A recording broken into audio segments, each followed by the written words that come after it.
Good evening. The Secretary General will present to you the conclusions of this final ministerial at this headquarters, and then he will be very happy to take your questions. Secretary General. Good evening. We have just finished two productive sessions of the foreign ministers of NATO this afternoon. We had a strategic discussion on Afghanistan, including the Afghan peace process, progress on the country's reform agenda, and the regional context. Last weekend's horrendous attack at the voter registration center in Kabul was a stark reminder of the security challenges that Afghanistan still faces. At the same time, there has been progress. Thanks to our efforts over the years, the Afghans are fully in charge of their security and lead military operations. Just a few years ago, NATO had over 100,000 combat troops in the country. We now have around 16,000 in a training role. NATO's continued presence creates the conditions for peace and reconciliation. We have welcomed President Ghani's unprecedented offer of peace talks to the Taliban, a step he took on the confidence provided by NATO's support. Despite the fact that they have not yet taken up the President's offer, we urge the Taliban to take part in the Afghan-owned and Afghan-led peace process. Pakistan's role will be essential.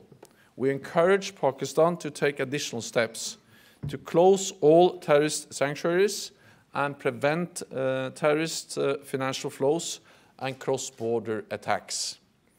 We also encourage Iran and Russia to contribute to regional stability. Fair, inclusive, and timely elections are also essential for Afghanistan's progress. We welcome the announcement that parliamentary elections will take place in October, and we encourage Afghanistan to continue on the path to reform, including the promotion of human rights, good governance, and fighting corruption. Today, we also held a discussion on our open door policy.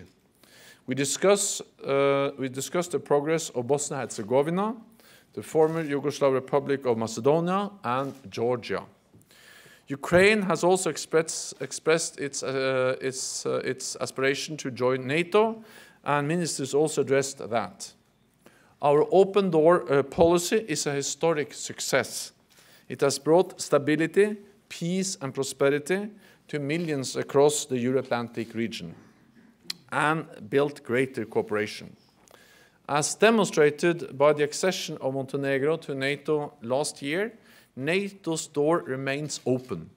For a country to join NATO, it takes one country to apply and 29 allies to agree. Nobody else has a say or a veto. We have just held our last council meeting in this headquarters. After more than half a century in this building, we are moving into our new headquarters across the street.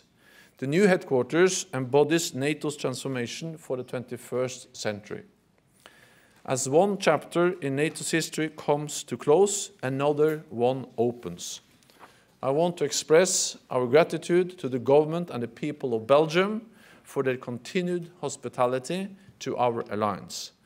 And with that, I'm ready to take your questions. Okay.